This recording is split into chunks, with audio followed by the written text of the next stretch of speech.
Mes chers frères et sœurs, je suis votre humble serviteur.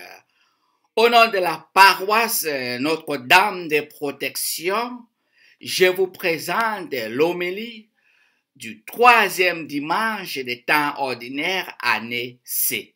Mes chers frères et sœurs, ce dimanche, les lectures nous rappellent que nous devons être fiers de nous-mêmes.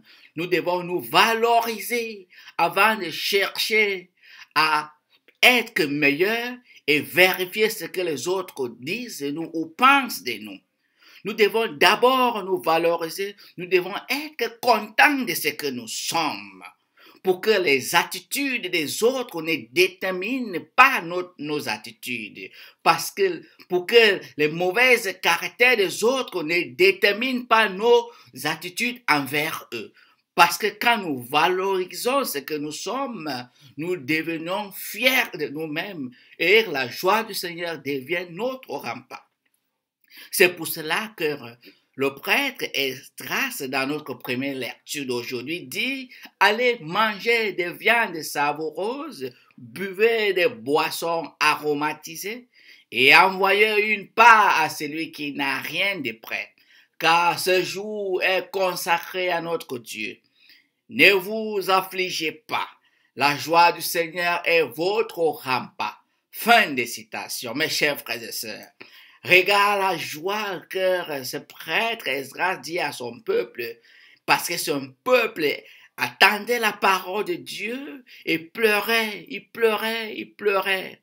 Donc, ce prêtre leur rappelle que la joie du Seigneur doit être leur rempart. Mes chers frères et sœurs, c'est dans cette logique spirituelle que Jésus, aujourd'hui, parle dans la synagogue et on lui donne le livre de loi. Et il lit dans le livre du prophète Isaïe, quand il ouvre, et il dit, l'Esprit du Seigneur est sur moi, parce que le Seigneur m'a consacré par l'onction.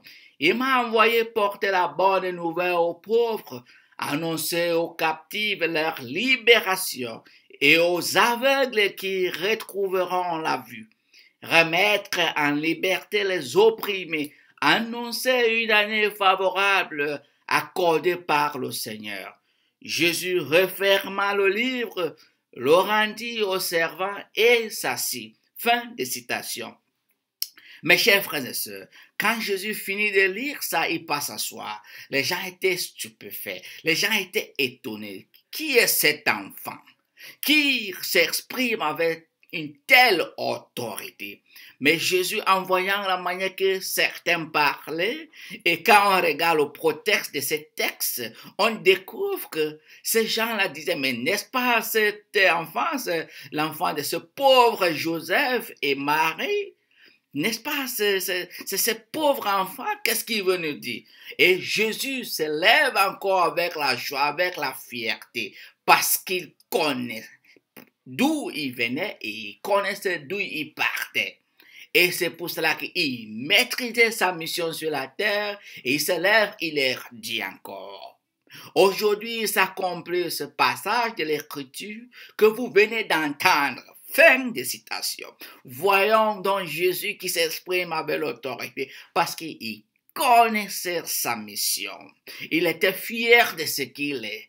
Et il était fier de sa mission et prêt pour accomplir sa mission. Mes chers frères et sœurs, arrêtez de vivre selon ce que les autres pensent de vous. Commence à vivre selon ce que Dieu pense de toi et ce qu'il veut de toi et ce que tu sais de toi. Commence à te valoriser. Comment à valoriser ce que Dieu t'a donné dans la vie.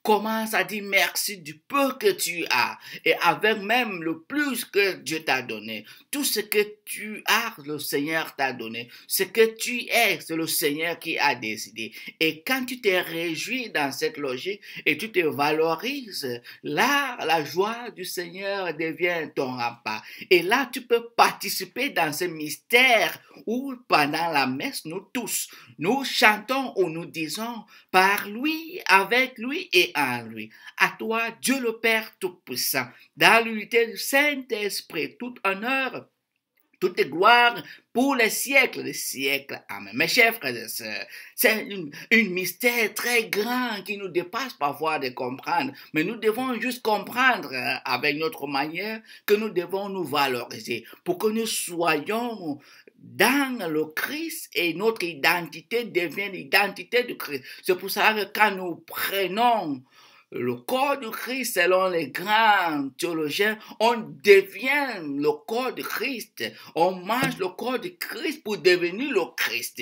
Ou pour devenir ce qu'on mange. Et pour que notre identité soit très claire. Et c'est pour cela que quand nous nous valorisons, l'Esprit Saint nous remplit, on est content. On peut valoriser les autres.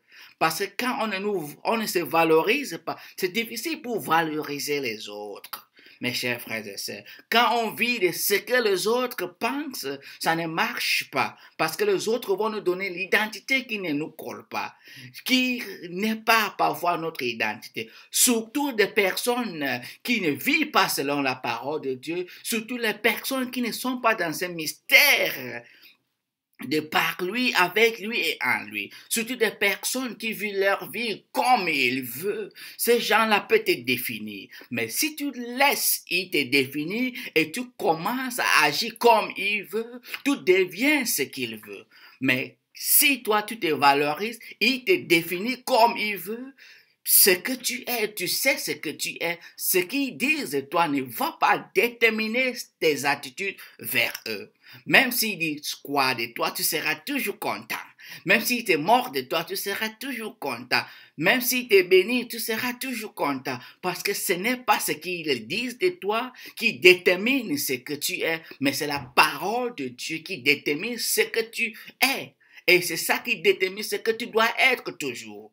Et c'est pour cela que pour devenir et se valoriser dans telle manière, nous devons vivre, lire la parole de Dieu et méditer la parole de Dieu. Avec cela, nous tous comme des chrétiens, nous devenons un. Parce que chacun se valorise et valorise l'autre. C'est pour cela que Saint Paul, dans notre deuxième lecture d'aujourd'hui, dit, mais en organisant le corps, Dieu a accordé plus d'honneur à ce qui en est dépourvu.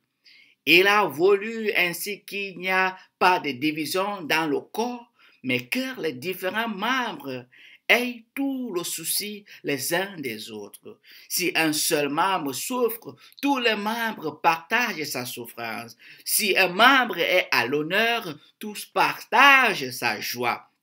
Or, vous êtes corps du Christ et chacun, pour votre part, vous êtes membre de ce corps. Fin de citation. Mes chers frères et sœurs, c'est la joie aujourd'hui de découvrir ce que nous sommes et ce que nous devons être. Parce que le Seigneur veut que nous nous valorisons et pour que sa joie soit complète en nous. Et pour que nos joies aussi soient complètes en lui. Et pour que nous vivions par lui, avec lui et en lui. Voilà cette unité entre l'humanité et l'éternité. L'éternité devient prendre l'humanité pour qu'il y ait cette union, cet amour, cette joie qui nous remplit de fierté d'être les enfants de Dieu, d'être les fils et les filles de Dieu. Mes chers frères et sœurs, ne vous découragez pas et ne vous laissez pas identifier par les autres. Laissez le Seigneur pour vous identifier, pour que son Esprit Saint va continuer à vous accompagner, va continuer à vous inspirer. Et c'est quand il vous guide, qu'il vous montre le vrai chemin. Le vrai chemin, et là, quand vous demeurez dans le vrai chemin, vous êtes toujours content. Rien ne peut pas vous séparer de l'amour de Dieu. Rien, comme Saint Paul dit dans sa lettre aux Romains chapitre 8, qu'est-ce qui peut nous séparer de l'amour de Dieu? Rien ne peut pas nous séparer de l'amour de Dieu. Dieu est avec nous, Dieu est amour, et nous aussi nous devons être amour. Et d'abord cet amour commence par nous, en nous, et les autres peuvent sentir cet amour avec la joie. Mes chers frères et sœurs, c'est avec la joie que je vous apporte cette nouvelle, que cette semaine soit une semaine où vous allez vous identifier avec le Christ par lui, avec lui en lui, parce que vous êtes dans cette identité, parce que vous êtes baptisé, vous avez même pris la communion, vous êtes même confirmé. Pourquoi dormir et pleurer? Pourquoi rester triste? Pourquoi, quand le Seigneur est vivant, arrêtez de pleurer comme les autres dans notre première lecture d'aujourd'hui. Arrêtez de pleurer et criez de joie que le Seigneur est ton repas. La joie du Seigneur est ton repas et c'est ta force. Que Dieu Tout-Puissant vous bénisse cette semaine, comme vous faites l'effort d'être ce que vous êtes et de montrer ce que vous êtes vers les autres pour que les autres aussi deviennent joyeux et contents et soient contaminés par cette joie qui t'habite. Que Dieu Tout-Puissant vous bénisse, le Père, le Fils et le Saint-Esprit. Amen. Je vous souhaite un bon dimanche, une bonne semaine. Que la joie du Seigneur rayonne dans votre cœur. Continuez à sourire, continuez à être content. Qu'est-ce qui nous rend tristes quand le Seigneur est vivant? Allez, que la gloire de Dieu soit avec vous. Amen.